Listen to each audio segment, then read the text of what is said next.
rëndimi i dënimeve të korrupsionit aktiv dhe pasiv deri në 20 vjet burg. Unë mendoj se një lëvizje ose një parti si Lëvizja Bashkë, e cila kur e fjalë të saj ka betejnë, në fund ditës ka ndershmërinë e saj, nuk duhet të ketë frikë që propozoj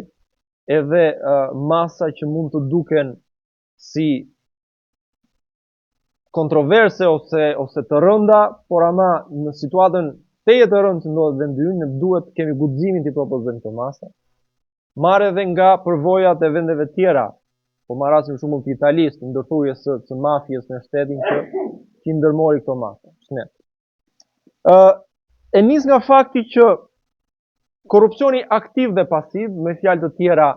korruptuesi dhe i korruptuari, pra ai që e korrupton, në rastin e rëndom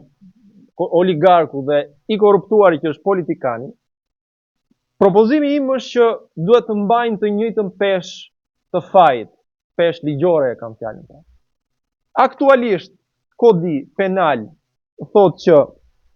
dënimi maksimal që mund të marrë korruptuesi, ai që korrupton, që jep lekët, si thua, për një tender,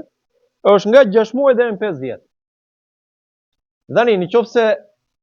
do paguash lek, do korruptosh me pak fjalë, për të fituar një tender disa qindra miliona euro, me frikën se do bësh 5 vjet burg, nuk më duket një masë mjaftueshme, si thua, një deterrent, ky është termi të përdoret, pra i mjaftueshëm për të mos ta ndërmarrë këtë si madh. Kështu që ne duam që